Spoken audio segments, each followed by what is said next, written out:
DA, the efficiency has jumped in a couple of areas these last couple of weeks. Red zone offense and also pass rush and getting to the quarterback sacks. What jumps out about those two categories that you can just kind of put your finger on? Yeah, look, I mean, I think we've done a really good job of executing down there in the red area. I think guys have been a lot more precise in exactly what we're doing. I think we've run the ball better down there in the red area. And then, we've taken advantage of some opportunities in the passing game. So, and look, be quite honest with you, we've even increased more our emphasis on that area. And so kind of get what you emphasize. And I think the extra amount of practice that we've spent on the red zone has been good for us. And, look, in terms of the pressure, I think, I think Zach Bond being involved in some of our, sub-package rush stuff, I think he's helped out a lot. I know, look, specifically last week, Tano working inside, he did a really nice job rushing inside. So there's just, and we've changed some things up. We've gone and had a little bit of, we got some 4-man rush, we got some 3-man rush, just changing up the looks in terms of what we're giving them. And I think that's all been beneficial. DA, for the red zone, why don't teams practice more than once a week on it normally? Like, is it just that's the way it was and everyone did it, or what's kind of behind that? Yeah, look, I think it's differing philosophies, across the league. When I was with John Fox in Denver, we did do a little bit of red zone on Thursdays. And then the main day for red zone was on Friday.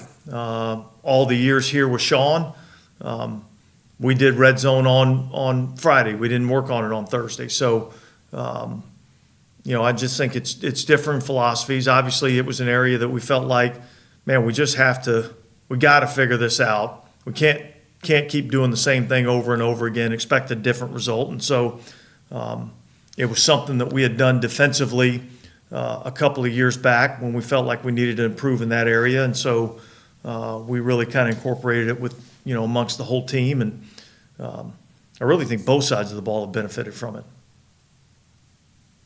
Hey, Dennis, with the practice window eligible to open for Marshawn and Michael Thomas this week, kind of where are both of them at with their rehab? Yeah, look, they're both in the rehab process, exactly where they're at. I can't tell you exactly where they're at.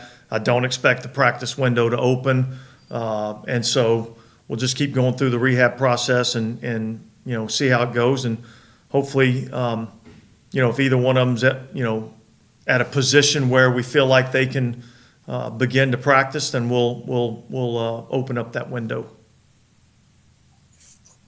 Coach, your predecessor was not a big fan of Thursday night games, and now on a short week, you have to fly thousands of miles to play a game. Your thoughts on that, and do you think it puts you at a very distinct competitive disadvantage to be in that situation? Well, look, I mean, it doesn't really matter what I think. Obviously, our job is to go out and play the game, and yeah, it's tough. It's challenging when you have to go, on the road for a Thursday night game, particularly when you have to, travel across the country. This is the first year they've had teams that have had 2 Thursday night games in a season. We happen to be one of those teams, and so. Look, it is what it is. We gotta figure out a way to get ourselves prepared and get ourselves healthy and healed up and ready to go for Thursday night. Because regardless of what we think or how we feel, we're going to kick that ball off on Thursday night, and we got to be ready to play. Will you tweak your schedule at all this week to try to, I don't know if acclimate's the right word, you know what I'm saying, do whatever you can to make it more tolerable? Well, yeah, I mean, obviously anytime you play a Thursday night game, we're going to tweak the schedule, significantly. You're trying to cram basically, 4 or 5 days of work into just a couple of days. So, but the practices will be, walkthrough oriented practices this week. It's all about really the recovery, getting guys' bodies back, trying to hopefully get them, freshened up and ready to play for Thursday night. Dennis, If I could, just one more follow-up. Yeah. Do you think it's possible to play your best game in this kind of scenario, Coach? Well, look, yeah. I mean, I think that's what we need to do. So that's what our focus is going to be. And then we'll go out and play the game on Thursday. And we all of us expect to be able to execute at a high level. Sorry about that, Ed. Dennis, along those Excuse lines, me. what is the challenge in just preparing for the Rams specifically on a short week and what they do well? Well, yeah. I mean, I think defensively they're very active. They've got, obviously Aaron Donald up front is a game changer in terms of, what he can do both in the run game and the passing game. So he's a significant problem that we have to deal with. Witherspoon, I think, has been playing at a high level, this year, out on the edge. So I think they do some good things defensively. They play really hard. They play really aggressive. And then, offensively, I think, Sean McVay does as good a job offensively as any coach in our league in terms of just being able to package plays together. They're not real exotic in terms of the formations that they use. They use a lot of the same formations, same motions, and get to a lot of different plays out of those looks. And I think they understand, how teams are trying to defend them. They understand in the run game where the force players are and how they have to try to, manipulate their offense to get players in the spots that they want them to be in.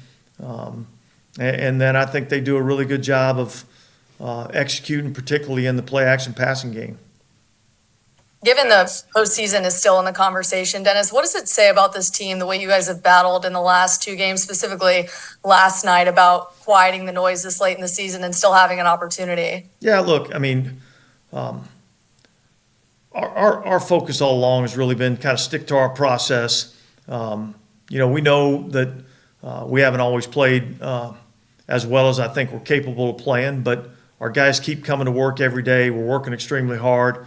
And we're trying to address issues and fix issues, and I think we've addressed a few and corrected a few over the last couple of weeks.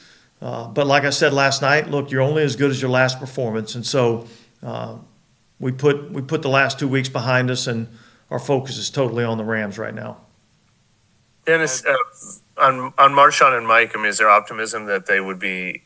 One or both of them would be eligible to play again this regular season? I mean, honestly, I wish I could give you a better answer. I really don't know. I'm hopeful, but I really don't know the answer to that right now. Darren Rizzi got a lot of attention yesterday for his rivalry with Tommy DeVito, his old high school rivalry, and his gestures was. What was your reaction to that and Rizzi enjoying that moment so much? Honestly, I'm not sure. I know they went to rival high schools. I'm not sure. I know did something happen in the game. I'm unaware of. Oh, well, just a lot of cameras caught him doing the DeVito celebration gesture. I think he was even given a game ball by one of the TV shows today for enjoying that much. Yeah. Well, hey, listen. I'm just glad that our guys went out and performed at a high level yesterday. And look, when you're having success and guys are playing hard and making plays, a lot of guys are having fun. Yeah, DA, I think Cam has said a few times now he's a rundowns player. I think that was something that was spurred by the injury initially. As he's getting healthier, do you foresee that continuing in terms of kind of that split with him? Yeah, look, I think it kind of depends on where Cam is from a health standpoint and what he's capable of doing. He's been good on the rundowns for us. He's still a little bit limited as to where he is from a health standpoint. So I think we just keep working to see, if he continues to get better and where he's at from a health standpoint and play him accordingly. Dennis, your locker room speech, you pointed out that you challenged Jawan Johnson specifically, and that he stepped up to it. What was sort of the nature of your challenge to him? Look, I mean, I think Jawan's a talented player, and I think the challenge is that with opportunity, and you take advantage of opportunity, then you get more opportunity, and so. I thought there was a couple of plays in the game where he took advantage of his opportunity. So I thought that was really good to see how he responded. Did you get any feedback from the league on whether that Alontae Taylor call was missed? I did not. I didn't ask. What do you think, Coach? I think I'm getting ready for the Rams. Dennis, with you guys holding walkthroughs, how might that affect statuses of like Chris Olave and Ramczyk just not being able to I mean, in terms of how it affects their status, I don't think it affects their status at all. We'll see what they're able to do, and then we'll kind of go from there. DA, any update you're able to share on Lonnie Johnson Jr.'s situation? Or with the injury that he had? Yeah, Lonnie, had a knee injury, and it's gonna take a little bit of time for him to get back. Now, what's a little bit of time? I can't tell you that exactly. Sure. Was there something that y'all scouted in the Giants' defense that sort of led to maybe during that first drive not using Alvin instead of going with Jamal early on? No, look, I mean, I just think, as the game plan unfolded, there were each week there's a certain amount of plays that, you kind of have earmarked for Alvin, and then you got some plays that you have earmarked for Jamal. I don't think that was anything that was, overly like, oh, well, we're gonna start this way and do this.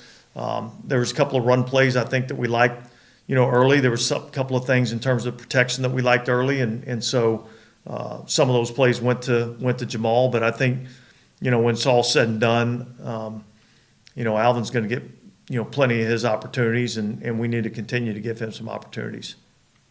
And how have you liked what you've seen from Jamal here recently? Look, I think as he's gotten more and more healthy, I think he's playing better each and every week. Typically, I think probably one of the things he's probably done the best, although he got beat, the other day, but one of the things he's done the best is his pass protection's been outstanding. So, he's a big physical back that can get the tough yards for us, and I think he's a nice complement to Alvin. Dennis, since you were uncertain on Lonnie's timetable, does that rule out like something you would know was significant, like an ACL or anything like that? No, it's nothing like that. I mean, it's probably going to be a week to week basis, but it's not anything that's I'd say real long term, I guess is the best way to say it. Coach, I know your quarterback's been in the league a long time, but when he has a 3-touchdown day like he did yesterday, for even a veteran player can come into a new scenario, can that give him a little extra jolt, you think? Well, yeah, I mean, I think obviously for all of us that when you have success, it breeds a little bit of confidence. And so, Derek's been in the league, a long time, and he's played well in this league, played well the other day. I'm sure he gained some confidence off of that exposure, and particularly, with a couple of weapons not available to him, and played the way that he did. I thought that was good. That was good for him. That was good for us as a team, and hopefully we can continue to build on that as we go forward. Dennis, after reviewing the tape, how effective was Demario Davis in stopping the run, and was this maybe one of his better games this season? Yeah, look, I thought he played exceptionally well. I think, we kind of challenged some of the, veteran older players this week to,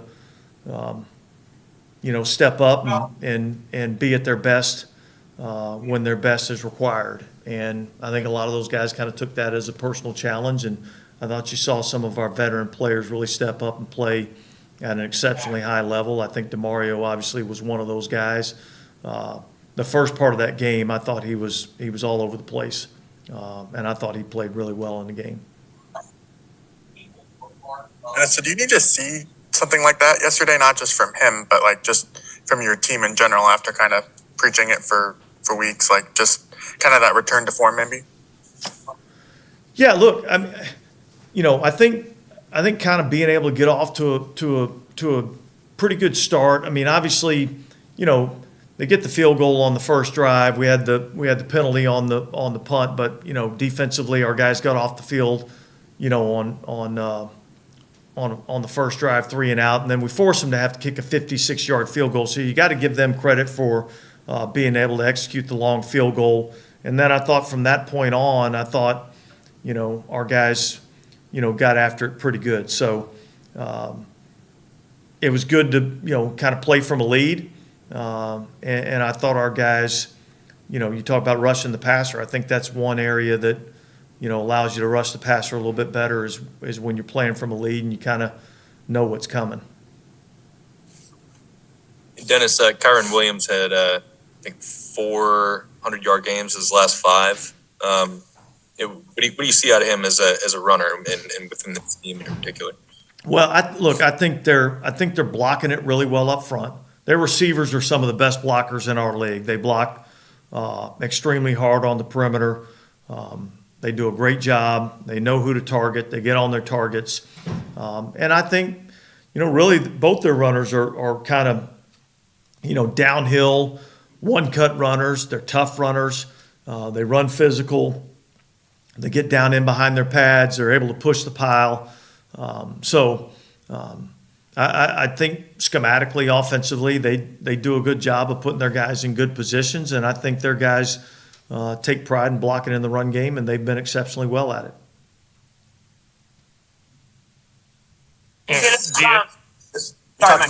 Challenging the older guys.